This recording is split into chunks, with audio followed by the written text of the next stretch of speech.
আসসালামু আলাইকুম রহমতুল্লাহি ওয়া বারাকাতুহু। সকলে কেমন আছো? আশা করি ভালো আছো। সবাইকে আমাদের পাঠশালায় শুভেচ্ছা। আমরা দশম শ্রেণীর পদার্থবিজ্ঞান ক্লাস শুরু করছি। অধ্যায় তৃতীয়, বিষয়বস্তু বল। শিক্ষার্থী বন্ধুরা, দশম শ্রেণীর বল অধ্যায়ের প্রথম অংশ আমরা গতদিন আলোচনা করেছিলাম। আজ আমরা দ্বিতীয় অংশ আলোচনা করছি। এখন আমরা দেখছি একজন ব্যক্তি গুলি করছে। এই গুলি করার সময় বন্দুক তার মুখে এসে ধাক্কা দিয়েছে। কেন দিয়েছে? এর কারণটা হচ্ছে, যখন আমরা গুলি করি, গুলির উপর একটা বল প্রযুক্ত হয়, যাকে আমরা বলি ক্রিয়া বল। আর এর প্রতিক্রিয়ার দরুন বন্দুকটা পেছন দিকে এসে ব্যক্তিকে আঘাত করেছে। তো এখানে কি ঘটছে? ক্রিয়া প্রতিক্রিয়া। তো ক্রিয়া প্রতিক্রিয়া কোথায় ঘটে বা কোথা থেকে আমরা পাই? তোমরা জানো, নিউটনের গতির তৃতীয় সূত্র থেকে কিন্তু আমরা এই ক্রিয়া প্রতিক্রিয়া সম্পর্কিত ধারণাটা পাই। তো আজকে আমরা আমাদের আলোচনা থেকে কি শিখতে পারবো, অর্থাৎ এই পাঠ থেকে শিক্ষার্থীরা নিউটনের গতির তৃতীয় সূত্র ব্যবহার করে ক্রিয়া প্রতিক্রিয়া বল ব্যাখ্যা করতে পারবে, ভরবেগের সংরক্ষণ সূত্র ও সংঘর্ষ ব্যাখ্যা করতে পারবে এবং গাণিতিক সমস্যার সমাধান করতে পারবে। বিভিন্ন প্রকার ঘর্ষণ এবং ঘর্ষণ বল ব্যাখ্যা করতে পারবে। নিরাপদ ভ্রমণে গতি এবং বলের প্রভাব বিশ্লেষণ করতে পারবে। নিউটনের গতির তৃতীয় সূত্র দিয়ে আমরা শুরু করি ক্লাসটা। প্রত্যেক ক্রিয়ারই একটি সমান ও বিপরীত প্রতিক্রিয়া আছে। এই লাইন থেকে কিন্তু আমরা তেমন কোনো কিছু বুঝতে পারি না। ক্রিয়া আসলে কি? একটা বল।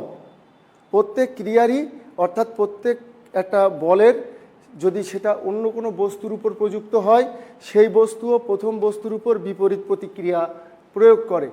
এই সংজ্ঞা থেকে আমরা দুটি বস্তুর যে প্রয়োজনীয়তা, এটা কিন্তু বুঝতে পারছি না। প্রত্যেক ক্রিয়ারই একটি সমান ও বিপরীত প্রতিক্রিয়া আছে। এটাকে যদি আমরা এভাবে বিশ্লেষণ করতে চাই, তাহলে মনে হয় জিনিসটা আরও সুন্দর হয় এবং ব্যাখ্যাটা বুঝতে আমাদের সুবিধা হয়। যখন একটি বস্তু অন্য একটি বস্তুর উপর বল প্রয়োগ করে, তখন সেই বস্তুও প্রথম বস্তুটির উপর বিপরীত দিকে সমান বল প্রয়োগ করে। অর্থাৎ একটা বস্তু যখন আরেকটা বস্তুর উপরে বল প্রয়োগ করে, দ্বিতীয় বস্তুটাও প্রথম বস্তুর উপর সমান কিন্তু বিপরীতমুখী বল প্রয়োগ করে। অর্থাৎ ক্রিয়া একটা বল, এটা একটা ভিন্ন বস্তুর উপর প্রযুক্ত হয়, আর প্রতিক্রিয়াটা হচ্ছে একটা ভিন্ন বল, এটা আরেকটা বস্তুর উপর, অর্থাৎ যে বস্তুটি ক্রিয়া বল দিয়েছে সেই বস্তুর উপরই প্রতিক্রিয়া বলটা কার্যকর হয়। আমরা কিভাবে হাঁটি যদি আমরা একটু চিন্তা করি, দেখো আমরা যেভাবে হাঁটি, এখানে কোনো বল কাজ করেছে কি? এখানে কতটি বল কাজ করেছে? কিভাবে বলগুলো কাজ করেছে আমরা দেখতে পাচ্ছি। আমরা যখন হাঁটি তখন কি ঘটে? আমরা হাঁটার সময় পা দিয়ে যখন মাটিতে বল প্রয়োগ করি, এই যে মাটিতে বল প্রয়োগ করছি, তখন মাটিও নিউটনের তৃতীয় সূত্র অনুসারে আমাদের উপরের দিকে সমান এবং বিপরীতমুখী বল প্রয়োগ করে। আর এই বিপরীতমুখী বলের জন্যই কিন্তু আমরা হাঁটতে সক্ষম হই। এখন দেখো, নৌকা থেকে লাফ দিয়ে তীরে ওঠার সময় পেছনের দিকে নৌকাটা সরে যায় কেন? এর কারণটা যদি আমরা একটু বিশ্লেষণে যাই, নৌকা থেকে যখন আমরা লাফ দেই, তখন কিন্তু নৌকার উপর আমরা একটা বল প্রয়োগ করি, যাকে আমরা ক্রিয়া বল বলতে পারি। আর নৌকা আমাদের উপরে যে বল প্রয়োগ করে সেটা প্রতিক্রিয়া বল। এই প্রতিক্রিয়া বলের জন্য আমরা তীরে এসে পৌঁছাই, আর ক্রিয়া বলের জন্য নৌকা কিন্তু পেছনে চলে যায়। অর্থাৎ এখানেও নিউটনের গতির তৃতীয় সূত্র কাজ করেছে। আমরা যদি একটা ভিডিও দেখি, দেখো এখান থেকে একটা মার্বেল দিয়ে যখন ধাক্কা দেওয়া হচ্ছে, এই প্রান্ত থেকে একটা মার্বেলই বের হচ্ছে। যদি আমরা দুইটা মার্বেল দিয়ে ধাক্কা দিতাম তাহলে কি হতো? দেখা যাক কি হয়। দুইটা মার্বেল দিয়ে যখন আমরা বল প্রয়োগ করছি, তা আমরা দেখছি ওই পাশ থেকে কিন্তু দুইটা মার্বেলই বের হচ্ছে। তিনটা দিয়ে ধাক্কা দিলে কি ঘটে দেখি? তিনটা মার্বেলই কিন্তু বেরিয়ে গিয়েছিল। ঠিক আছে কিনা? আবার চারটা দিয়ে ধাক্কা দিলে দেখলাম চারটাই বের হচ্ছে। কেন এমন ঘটছে? এটা আমরা যদি একটু ব্যাখ্যায় চলে আসি, দেখো আমরা একটু যদি অনুসন্ধানমূলক কাজ করি, উপকরণ মাঝখানে খাস কাটা প্লাস্টিকের স্কেল, 7টি সমান আকৃতির মার্বেল। কাজের ধারা, স্কেলের খাজে মার্বেলগুলো পরপর রেখে নিচের চিত্রের মতো বাম থেকে ডান দিকে 1টা 2টা এবং 3টা এই রকম মার্বেল দ্বারা যদি আঘাত করি তাহলে কি ঘটে?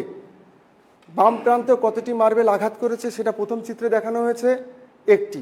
এবং ডান প্রান্ত থেকে যে কয়টি মার্বেল বেরিয়ে গেছে সেটাও আমরা দেখেছিলাম চিত্রে বা ভিডিওতে একটি।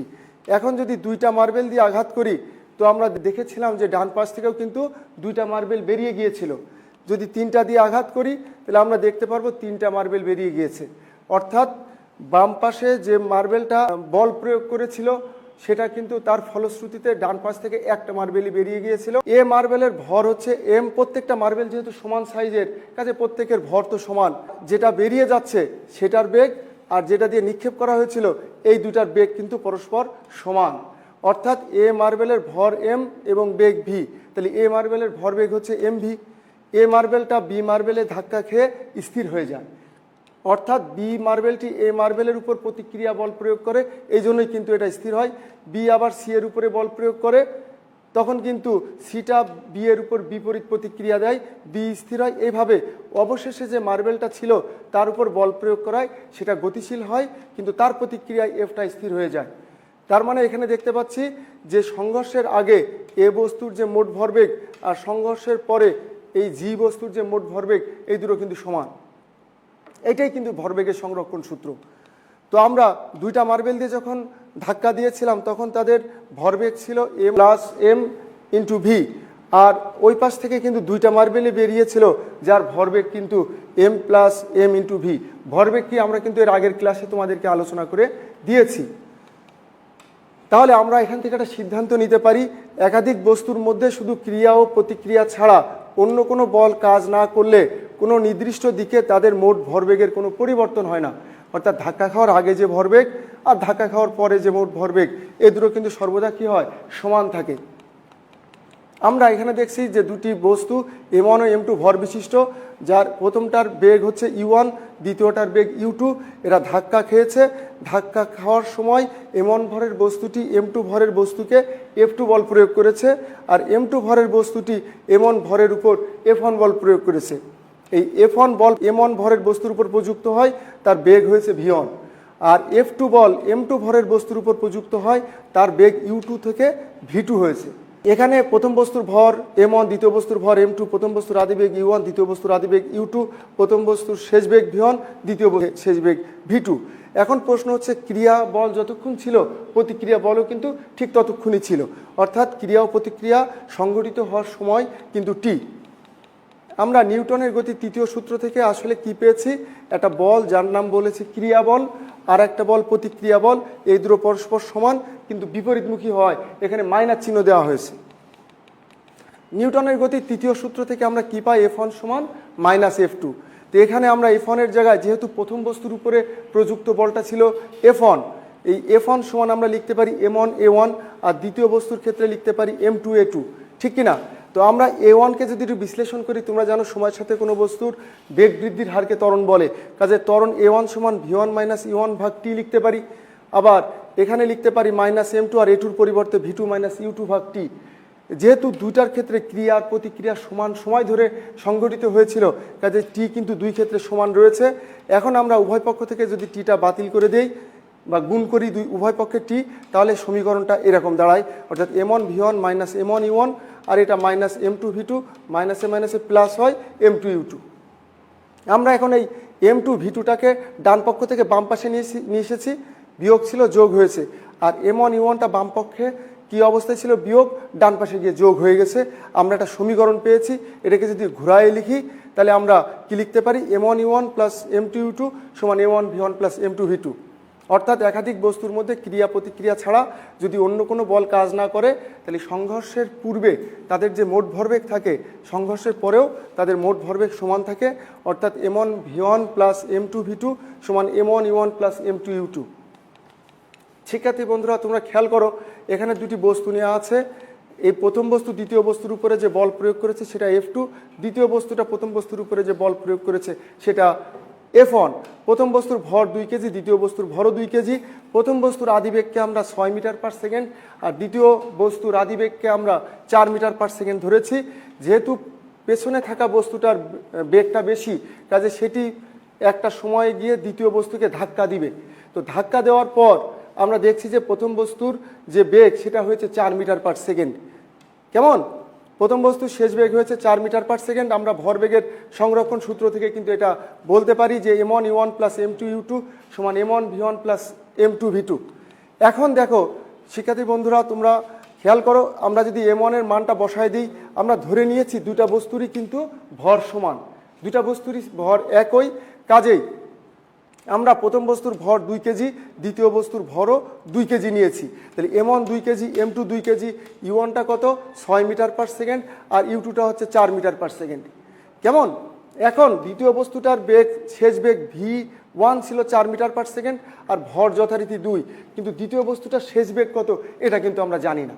আমাদের উদ্দেশ্য হচ্ছে এটা একটু বের করা, দেখি আমরা বের করতে পারি কিনা। তাহলে 6 দুগুণে 12, 4 দ্বিগুণে 8, আমরা এখানে 4 দুগুণে 8 আর এখানে কত হবে আসলে আমরা বুঝতেছি না, আমাদের একটু বের করা দরকার। যেহেতু ভরবেগের সংরক্ষণ সূত্র এই নিয়ম মানে, এই নিয়মের তো ব্যত্যয় ঘটানোর কোনো সুযোগ নাই। কাজেই আমরা বলতে পারি যে এখানে 20, যেহেতু 12 আর 8 20, বামপক্ষ 20 ডানপক্ষ তো 20 হওয়া উচিত। তো এই 20 হওয়ার জন্য আমাদের এখানে কত দরকার? 12। 12 আর 8 মিলে 20 হয়, এখানে 12 হতে গেলে এখানে কত হতে হয়? 6।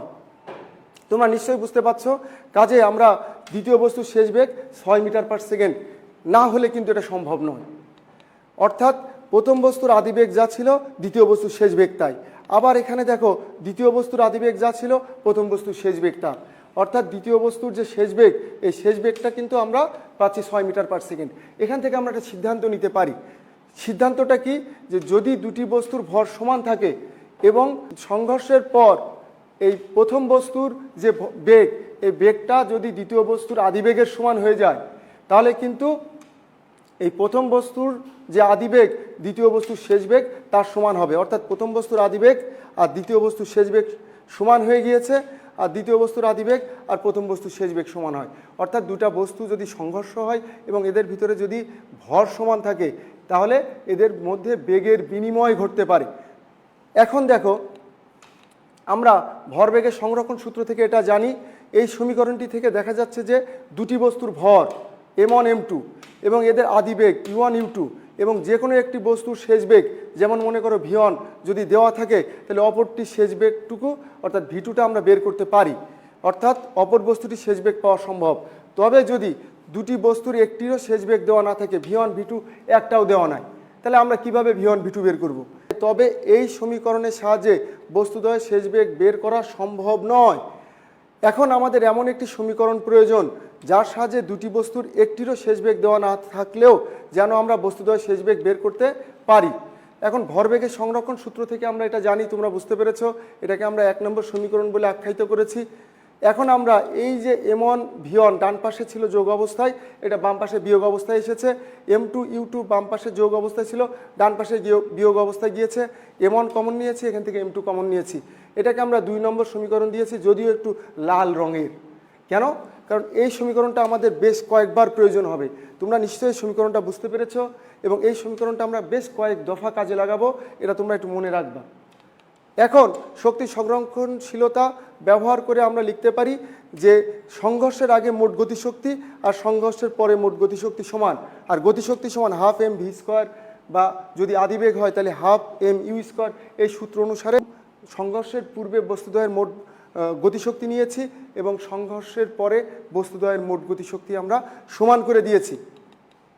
এখন এই সমীকরণটা থেকে আমরা দেখতেছি যে হাফ m1 v1 স্কোয়ার ডান পাশে যোগ অবস্থায় আছে, বাম পাশে এটাকে বিয়োগ অবস্থায় নিয়ে গেছি এবং এটা বাম পাশে ছিল যোগ, ডান পাশে গিয়ে হয়েছে বিয়োগ। এখন আমরা এখান থেকে উভয় পক্ষের সাথে 2 গুণ করেছি, করে এই সমীকরণ পেয়েছি। এখান থেকে m1 কমন নিয়েছি আর দ্বিতীয়টা থেকে m2 কমন নিয়ে আমরা একটা নতুন সমীকরণ তৈরি করেছি, যেটাকে আমরা 3 নম্বর সমীকরণ বলে আখ্যায়িত করেছি। এখন আমরা 2 নম্বর সমীকরণ আমরা বারবার বলেছিলাম, ওই যে লাল রঙের যে সমীকরণটা, এটা আমাদের অনেক কাজে লাগবে। দেখো আবার কাজে লাগা শুরু হয়েছে। এটা 2 নম্বর এবং এটা 3 নম্বর সমীকরণ। এই দুটো সমীকরণ আমরা 3 নম্বর সমীকরণকে 2 নম্বর সমীকরণ দিয়ে ভাগ করতে চাই। তাহলে এটার বাম পক্ষকে এটার বাম পক্ষ দিয়ে ভাগ করেছি, এটার ডান পক্ষকে এটার ডান পক্ষ দিয়ে ভাগ করেছি। এখানে m1 m1 কাটা গিয়েছে, m2 m2 কাটা গিয়েছে, আর u1 স্কোয়ার মাইনাস v1 স্কোয়ারের সমীকরণটা হচ্ছে a plus b into a minus b, এই সমীকরণে আমরা রূপান্তরিত করে দিয়েছি। দেখছি একটা অংশ কাটা যায়। তো অবশেষে যে সমীকরণটা দাঁড়ায় u1 প্লাস v1 সমান v2 প্লাস u2, আমরা এখন এই ইউ1টাকে ওই পাশে নিতে চাই, তাহলে যেহেতু বাম পাশে যোগ আছে ডান পাশে গিয়ে সেটা বিয়োগ হয়ে যাবে। কথা পরিষ্কার কিনা? আচ্ছা, এটাকে আমরা এখন 4 নম্বর সমীকরণ দিয়েছি। এখন আমাদের 4 নম্বরে একটা সমীকরণ পেয়েছি, এটা 4 নম্বর সমীকরণ। এরপর আমরা দেখতে পাচ্ছি সেই 2 নম্বর সমীকরণ, যে আমরা বারবার বলেছিলাম যে লাল রঙের 2 নম্বর সমীকরণটা কিন্তু আমাদের অনেক কাজে লাগবে। এখন দেখো, আমরা এই সমীকরণে v1 এর পরিবর্তে এই মানটা বসাই দিতে চাই। এই মানটা বসালে কি হবে তোমরা একটু দেখো। এই v1 এর পরিবর্তে কি বসিয়েছি? v2 plus u2 minus u1। এখন আমরা যেটা করতে চাই সেটা হচ্ছে গুণ করে দিতে চাই। m1 এবং u1 গুণ করলে হয় m1 u1 বিয়োগ m1 আর v2 গুণ করলে হয় m1 v2। এই প্লাসে মাইনাসে মাইনাস হয়, m1 u2 হয়, আর মাইনাসে মাইনাসে প্লাস m1 u1 হয়। আর ডান পক্ষে যথারীতি গুণ করলে আমরা যেটা পাই সেটা হচ্ছে m2 v2 minus m2 u2। আমরা এখন এই সমীকরণে এই একটা m1 u1 আর একটা m1 u1 এই দুটো যোগ করে যেটা লিখেছি সেটা হচ্ছে 2m1 u1। আর এই ডান পক্ষে যে m2 u2 এই যে বিয়োগ অবস্থায় আছে, এটা বাম পক্ষে এসে যোগ হয়ে গিয়েছে। আর যথারীতি m1 u2 বিয়োগ ছিল, এখানে আমরা সেটা বসাই দিয়েছি। আর m2 v2 ডান পক্ষে ছিল, আর এই যে m1 v2 বিয়োগ ছিল এটা ডান পক্ষে গিয়ে যোগ হয়ে গিয়েছে। এখন 2m1 u1 আর এই দুইটা অংশ থেকে আমরা u2 কমন নিয়েছি, তাহলে u2 কমন নিলে কি থাকে? m2 minus m1।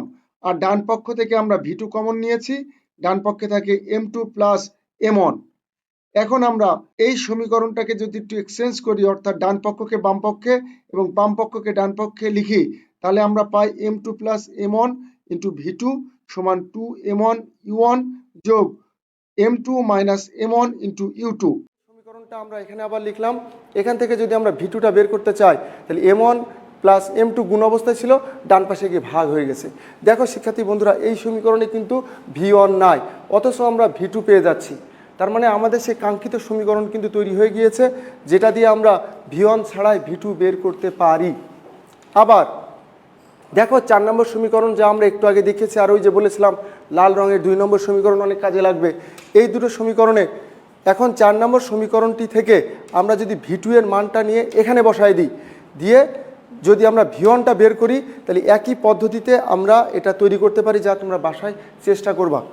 এখান থেকে পাই v1 সমান 2m2 u2 plus m1 minus m2 into u1 ভাগ m1 প্লাস m2। এখন দেখো এই সমীকরণ আর এই সমীকরণের ভিতরে কিন্তু একটু মিল আছে। এখানে m1 u1 ছিল, এখানে m2 u2, এখানে m2 মাইনাস m1 ছিল, এখানে m1 মাইনাস m2, আর এখানে ছিল u2, এখানে রয়েছে u1। আর m1 আর m2 চেঞ্জ করে যোগ করলে তো একই পরিস্থিতি সৃষ্টি হয়। কাজে আমরা এইভাবে v1 এবং v2 মান থেকে সমীকরণ তৈরি করতে পারি। আমরা একটা সৃজনশীল প্রশ্ন তৈরি করে দিয়েছি। 10 নিউটন বল একটি স্থির বস্তুর উপর শুধুমাত্র তার মানে কেবলমাত্র, মানে এরপরে কিন্তু আর কাজ করছে না, 4 সেকেন্ড ক্রিয়া করে। এরপর বস্তুটি 5 সেকেন্ডে 40 মিটার দূরত্বে থাকা 3 মিটার পার সেকেন্ড বেগে চলন্ত 4 কেজি ভরের অপর একটি বস্তুকে ধাক্কা দেয়। আমাদের প্রথম প্রশ্ন হচ্ছে ঘর্ষণ কি? জুতার নিচে খাস কাটা থাকে কেন? প্রথম বস্তুটির ভর কত? সংঘর্ষের পর প্রথম ও দ্বিতীয় বস্তুর বেগ সমান হবে কি? ব্যাখ্যা করো। এই প্রশ্নের উত্তরে আমরা চলে যাচ্ছি। প্রথমে ঘর্ষণ কি? ঘর্ষণটা হচ্ছে একটি বস্তু যখন অন্য একটি বস্তুর সংস্পর্শে, যেমন এই বস্তুটা যদি উপর দিয়ে যায়, তো এটা তো টেবিলের সাথে সংঘর্ষ হচ্ছে না বা স্পর্শতলে নাই, এক্ষেত্রে কিন্তু টেবিলের সাথে এর কোনো ঘর্ষণ বল কাজ করবে না। তার মানে দুইটা বস্তু পরস্পর সংস্পর্শে থাকবে, থেকে একটার উপর দিয়ে, যেমন আমার হাতের উপর দিয়ে এটা চলছে, এখন কিন্তু ঘর্ষণ বলটা এখানে কাজ করছে। তাহলে একটি বস্তু যখন অন্য একটি বস্তুর সংস্পর্শে থেকে একটির উপর দিয়ে অপরটি চলতে চেষ্টা করে বা চলতে থাকে, তখন বস্তুদ্বয়ের স্পর্শতলে এই গতির বিরুদ্ধে একটি বাধার উৎপত্তি হয়। এই বাধাকে আমরা বলি ঘর্ষণ। জুতার নিচে খাস কাটা থাকে কেন? হাঁটার জন্য ঘর্ষণ খুবই প্রয়োজন। আমরা দেখতে পাই জুতার তলদেশে ঢেউ খেলানো বা খাস কাটা থাকে। জুতা পায়ে হাঁটার সময় জুতার খাসগুলো রাস্তার খাসকে আঁকড়ে ধরে থাকে এবং প্রয়োজনীয় ঘর্ষণ বলের যোগান দেয়। জুতা ও রাস্তার মধ্যবর্তী ঘর্ষণ বল বৃদ্ধি করার জন্যই জুতার তলদেশে এরূপ খাস কাটা থাকে। জুতা পুরানো হয়ে গেলে খাসগুলো অনেকাংশে মিলিয়ে যায়, যার জন্য ভেজা রাস্তায় জুতা পায়ে হাঁটা কষ্টসাধ্য হয়ে যায়, আমরা পিছলে পড়ে যাই। প্রথম বস্তুটির ভর কত? আমাদের প্রশ্নটা ছিল এরকম যে একটা বস্তু যার আদিবেগ হচ্ছে 0 মিটার/সেকেন্ড, মানে স্থির বস্তু, তার উপরে 10 নিউটন বল প্রয়োগ করেছি 4 সেকেন্ড ধরে। 4 সেকেন্ড পরে কিন্তু আর বল প্রয়োগ করা হয়নি, কাজেই এ থেকে বিতে যাওয়ার পর তার একটা শেষ বেগ হবে। এরপর বলা হয়েছে যে 5 সেকেন্ড পরে সে 40 মিটার দূরত্ব যায়। এরপর অর্থাৎ প্রথম ক্ষেত্র, এটা দ্বিতীয় ক্ষেত্র, বিসি দ্বিতীয় ক্ষেত্র। এখানে 5 সেকেন্ডে সে কতটুকু যায়? 40 মিটার। এই শেষ বেগ কত? এখানে যেহেতু সমবেগে চলে, কাজে এই বেগ আর এই বেগ সমান। এরপরে সে আরেকটা বস্তু যার ভর 4 কেজি, তার সাথে ধাক্কা খায় এবং এই বস্তুটার বেগ ছিল 3 মিটার/সেকেন্ড। আমাদের প্রশ্ন হচ্ছে যে এই বস্তুটার ভর কত? আমরা কিভাবে অঙ্কটা সমাধান করব? গ নাম্বার কি দেওয়া আছে? এখানে 4 সেকেন্ড পর প্রথম বস্তুর বেগ দেওয়া আছে। 4 সেকেন্ড পর প্রথম বস্তুর বেগটা আমরা আসলে বের করব। দ্বিতীয় ক্ষেত্রে মানে বি থেকে সি এর ক্ষেত্রে দূরত্বটা হচ্ছে s2 40 মিটার এবং সময়টা লিখেছে 5 সেকেন্ড। তোমরা বুঝতে পেরেছো? আর আমরা জানি যেহেতু সমবেগের জন্য পৃথিবীতে একটাই সূত্র আছে, সেটা হচ্ছে s = vt। এই সমীকরণ দিয়ে আমরা সমবেগের সমস্ত অঙ্ক করতে পারি ইনশাল্লাহ। এখান থেকে আমরা ভি এর মানটা বের করছি, s2/t2। আমাদের s2 হচ্ছে 40 আর t2 হচ্ছে 5, মান বসিয়ে দিয়েছি। আমাদের উত্তর আসছে 8 মিটার/সেকেন্ড। কাজে আমরা ভি এর মানটা পেয়েছি 8 মিটার/সেকেন্ড, অর্থাৎ এখানে যে সমবেগে সে চলছিল সেটা 8 মিটার/সেকেন্ড। আমাদের কিন্তু উদ্দেশ্য হচ্ছে ভর বের করা, কিন্তু আমরা বের করেছি এখানকার বেগ। এখন দেখো, এই ভর বের করার জন্য আমরা জানি F = ma, তাহলে আমাদের ত্বরণ দরকার, তার মানে আমাদের ত্বরণটা বের করতে হবে। তাহলে এখানে আদিবেগ কত দেওয়া আছে? প্রথম ক্ষেত্রে 0 মিটার/সেকেন্ড, আর শেষ বেগ তো আমরা এইমাত্র পেয়েছি 4 সেকেন্ড পর, তার বেগটা হচ্ছে 8 মিটার/সেকেন্ড। কেমন? আর সময়টা হচ্ছে এক্ষেত্রে 4 সেকেন্ড। তো আমরা ত্বরণটা বের করতে চাই। কেন বের করতে চাই? কারণ আমরা F = ma এই সমীকরণ থেকে ত্বরণটা আর মাধ্যমে ভরটা বের করব। তো আমরা জানি v = u + at1। এখান থেকে আমরা উল্টায় লিখছি, ঘোরায় লিখছি, u + at1 = v। আমরা এখান থেকে a এর মানটা v - u/t1, আমরা এই মানটা বসিয়ে দিয়েছি 8, 0, আর এইটুকু সময় লাগছে 4। a এর মানটা পেয়েছি কত? 8কে 4 দিয়ে ভাগ করলে হয় 2 মিটার/সেকেন্ড²। তো এই ত্বরণটা আমাদের কত দাঁড়াচ্ছে এখন? 2 মিটার/সেকেন্ড²। তো এখন আমরা ত্বরণ তো পেলাম, আমাদের উদ্দেশ্য ছিল ভর। তো ভর কিভাবে বের করব? আমরা জানি ভর বের করার জন্য আমরা F = ma এই সমীকরণটা সহায়তা নিচ্ছি। এখানে কি কি দেওয়া আছে? বল দেওয়া আছে 10 নিউটন, আর ত্বরণ দেওয়া আছে 2 মিটার/সেকেন্ড² দেওয়া নাই, আমরা বের করেছি আর কি। আর ভর আমাদের বের করতে হবে, তাহলে আমরা ভর বের করতে পারি F/a এই সমীকরণ থেকে। তাহলে এখান থেকে F এর মান 10 আর এর মান 2, ভাগ করলে আমরা পাই 5 কেজি। তার মানে আমরা প্রথম বস্তুর ভর কিন্তু পেয়ে গিয়েছি। আমরা এখন ঘ নাম্বার প্রশ্নের উত্তর আসছি। সংঘর্ষের পর প্রথম ও দ্বিতীয় বস্তুর বেগ সমান হবে কি? ব্যাখ্যা করো। এটা ছিল আমাদের প্রশ্ন। তো এই প্রশ্নের উত্তরে আমরা আসবো কী করে? আমরা কিন্তু একটু আগে পেয়েছি যে সংঘর্ষের আগ মুহূর্তে প্রথম যে বস্তু যার ভর m1, তার বেগ কিন্তু হয়েছে 8 মিটার/সেকেন্ড। ওইটাকে আমরা সংঘর্ষের পূর্বে তার বেগ বা ভিটাকে আমরা u1 দিয়ে প্রকাশ করতে চাচ্ছি। কেমন? আগে ছিল ভি, আর এখন সংঘর্ষের পূর্ব মুহূর্তে বেগটাকে আমরা u1-এ রূপান্তরিত করে নিয়েছি। আমরা এখন এই অংশটুকু ধাক্কা খাওয়ার মুহূর্ত হচ্ছে এটা। এখানে তাহলে তার বেগটা কত ছিল? 8 মিটার/সেকেন্ড, যা আমরা একটু আগে দেখেছি।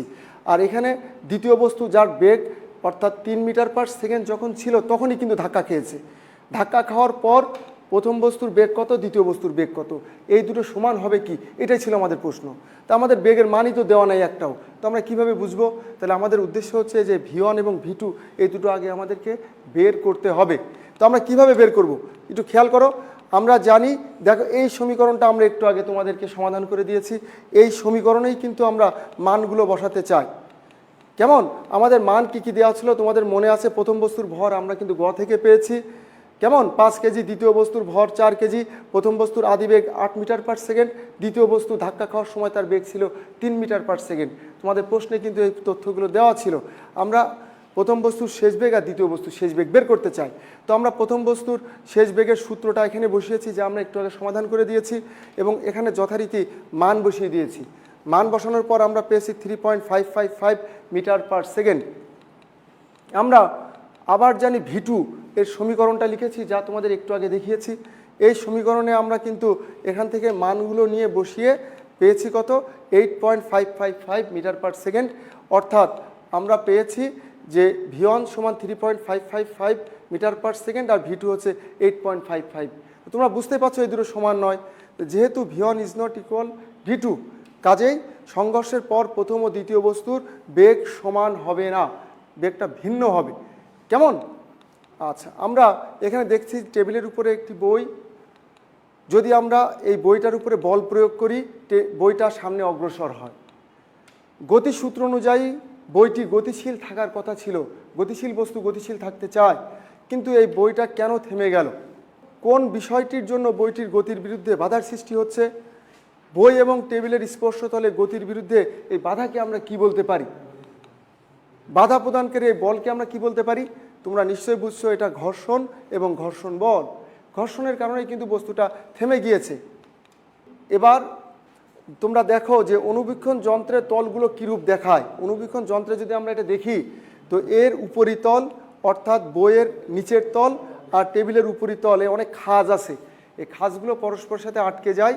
যখন এই বইটাকে আমরা ঠেলে সামনে নিই, তখন এই খাঁজের সাথে খাঁজ আটকে যাওয়ায় এই ঘর্ষণ বলের উৎপত্তি হয় এবং এই গতির বিরুদ্ধে এই পরিস্থিতি সৃষ্টি হয়।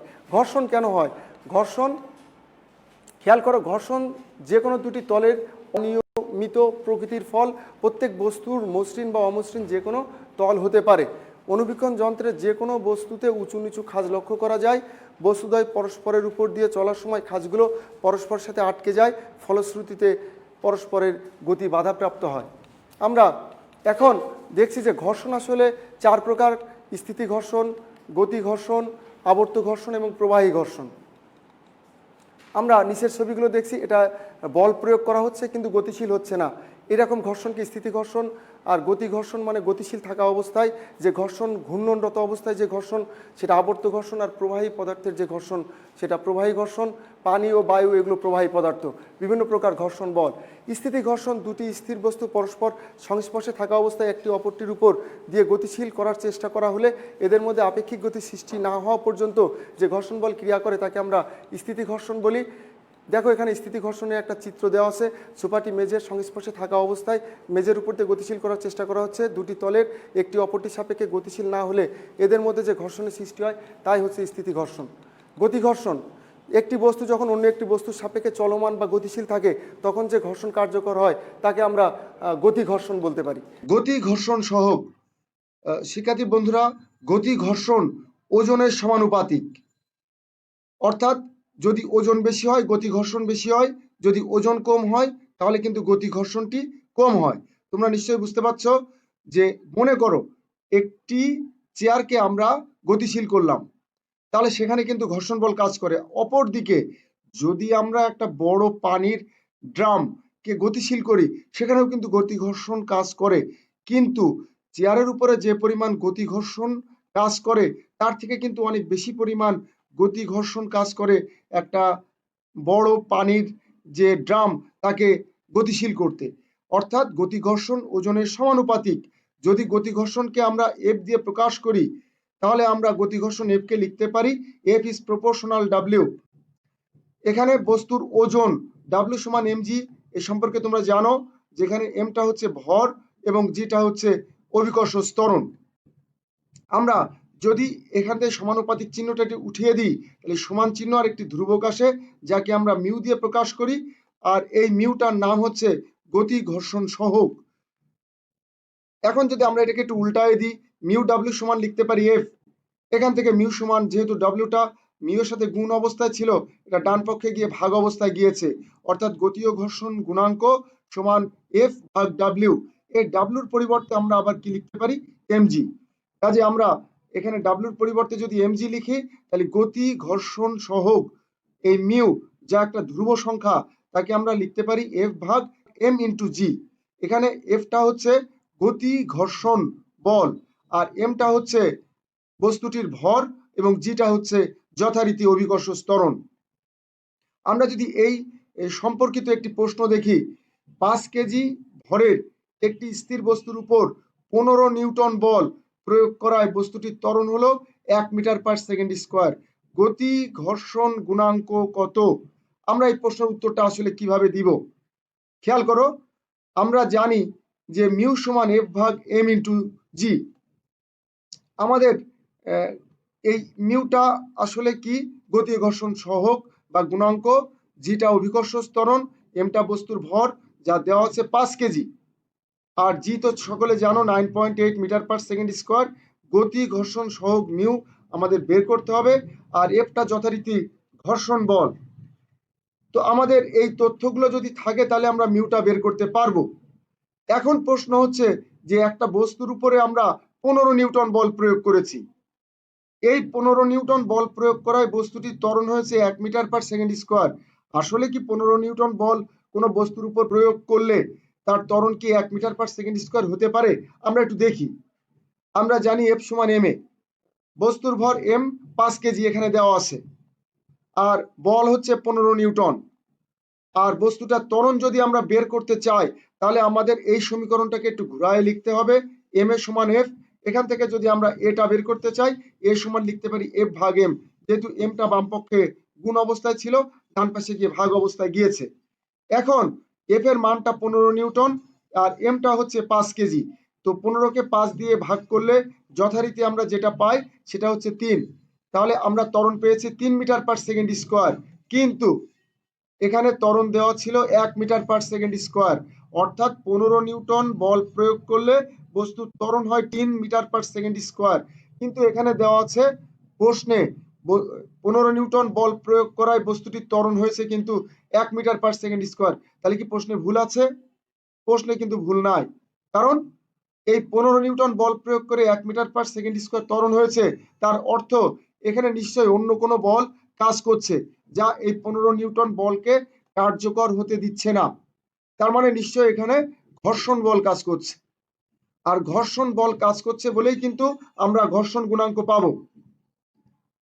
তো এখন আমরা যদি দেখি একটা বস্তুর উপরে 15 নিউটন বল প্রয়োগ করেছি, আর ঘর্ষণ বল যেটা গতির বিপরীত দিকে কাজ করে এটা যদি 10 নিউটন হয়, যদি হয়, তাহলে পরিস্থিতিটা কি দাঁড়ায়?